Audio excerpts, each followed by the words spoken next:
Welcome to Bloodbath & Beyond. Today we're doing a retrospective review of Motel Hell. Meat's meat and a man's gotta eat. Meat's meat and man's gotta eat.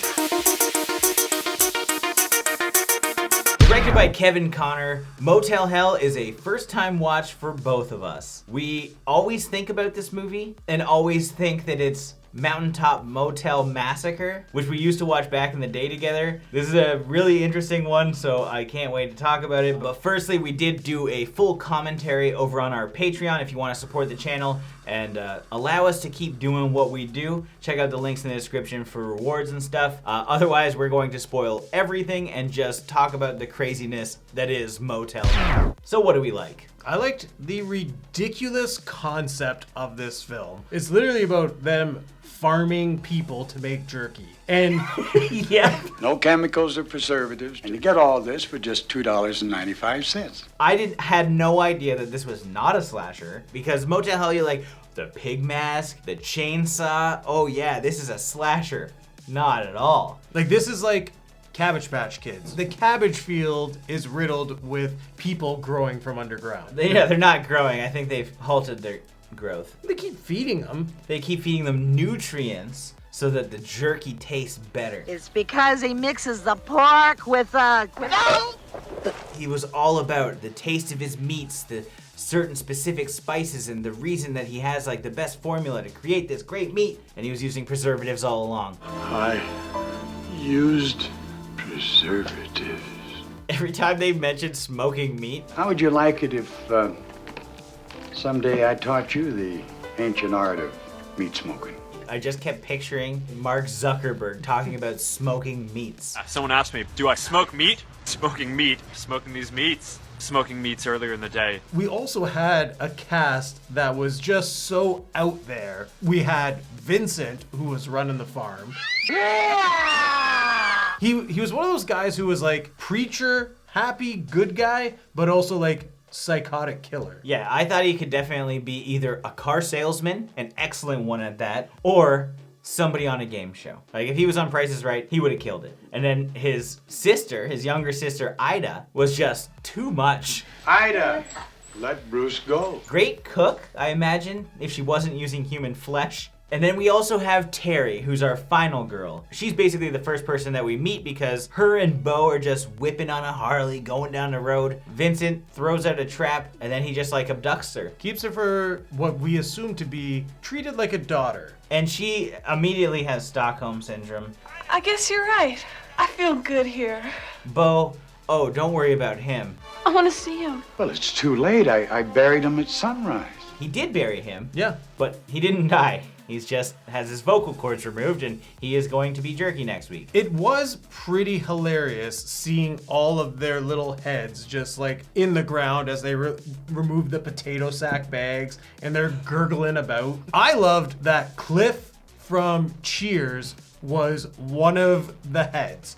To me, that blew my mind. There was a body under the head, John. He was a whole human. And then we also have Bruce, who is the sheriff. You think that this guy is in on the whole deal. He's the little brother. And when you think of cannibal kind of movies, the whole family's in on the bit. But not Bruce. Poor Bruce. But I say poor Bruce loosely because that guy also sexually assaulted Terry. And then right after, she's like, I liked it. Even after turning him down. Good night, Bruce. I had a real good time. The movie just has like a really strange vibe. And once you realize it's not gonna be a slasher, you can get into it a little bit more because you're like, okay, how are these people going to get exposed? Like, what's the conflict? Because it seems like they're just running a successful business without issue. For 30 years. I will say the one motel scene we got was also over the top ridiculous. Come on inside. I'll fix you up. I wanted more of that in this film. With the freaks? With the freaks, the bondage people, the Indiana Jones lady. Yeah, more like the Michelle Pfeiffer Catwoman lady, whipping the shit out of the rooms. And I don't want to tell you about this guy with his see-through friggin' Umbrella skirt hits.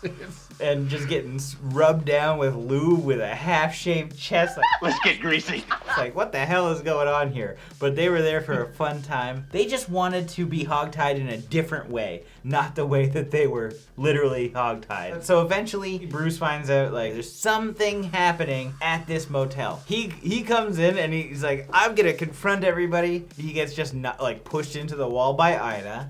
We're gonna teach you the finer points of meat smoking. Terry is eventually just put onto a conveyor belt. She is headed towards certain doom, just like your favorite James Bond movie. She's a Rocky and Bullwinkle situation at best. She's about to get cut in half by this meat slicer, and someone needs to save the day. The Cabbage Patch Kids escaped from the ground. They did stop Ida, and Bo sneaked away and dropped through the window. But that's when Bruce came in to have that showdown that everyone wants. This is the one where we finally have Vincent putting on the pig head, and he gets the biggest chainsaw ever, and they just keep smashing chainsaws together. And thankfully he has the most chainsaw resistant shirt on the planet, because he doesn't get scraped up until like later on into the fight, after he's basically declared the winner. I think it's the depth perception. Vincent has this pig mask on, the eyes are like way up here, But come and on. he's just like swinging and missing. If I'm like literally this close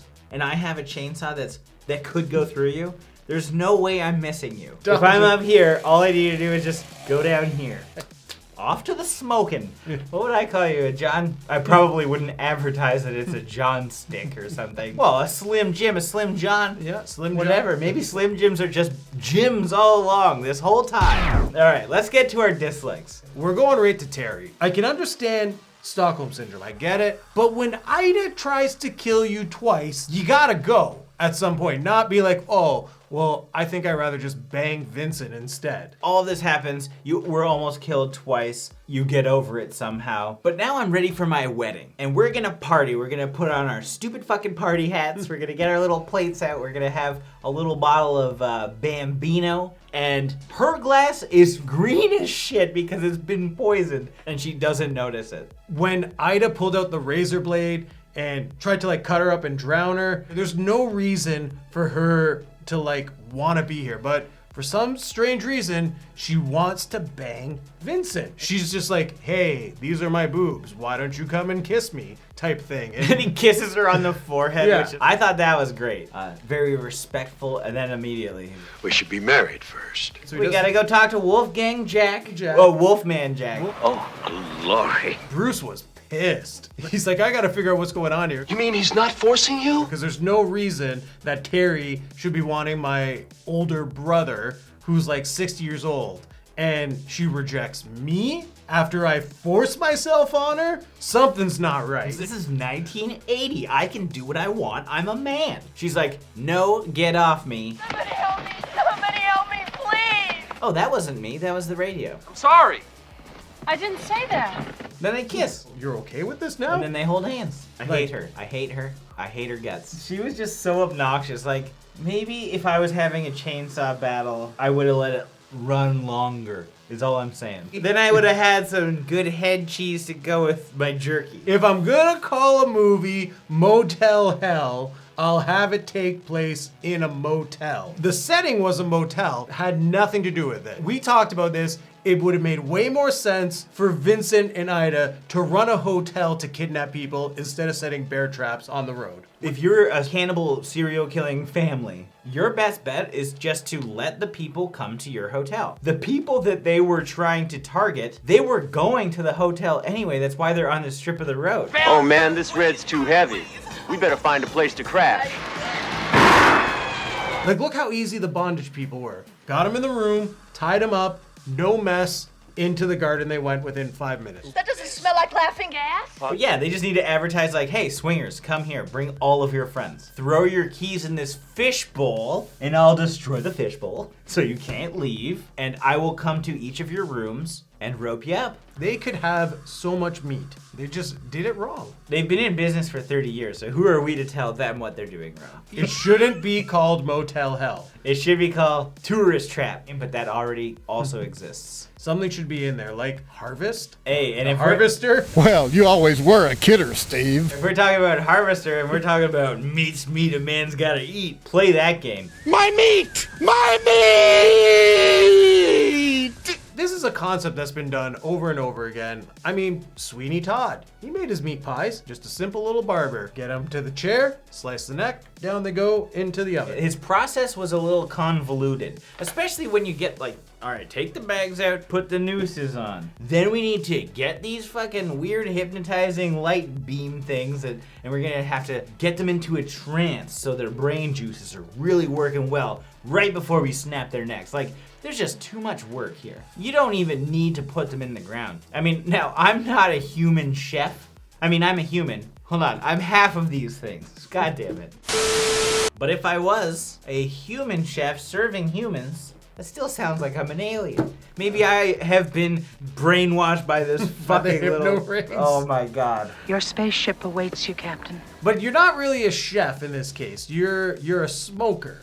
That's what your job Right, is. yes. Because your job is to jerk meat. So Okay. I've been off work for like a year and I'm pretty sure, yeah, you're right. Now it's time for our final thoughts and ratings. This movie wasn't what I expected, but I did have a good time. It's weird and it's certainly memorable, very specific scenes, but as a whole, I didn't really give a shit, to be honest. Like, I didn't like Terry. I thought Vincent was too nice to be a bad guy, and I think his whole process is just stupid as hell. But it was somewhat enjoyable. I don't really have much more to say than that, to be honest. Like, it was fine, it was quirky and weird and just kind of way over the top for what I thought. But hey, if you haven't seen it, check it out. So I'm gonna give this 2.5 mud baths out of 5. it really is no surprise here.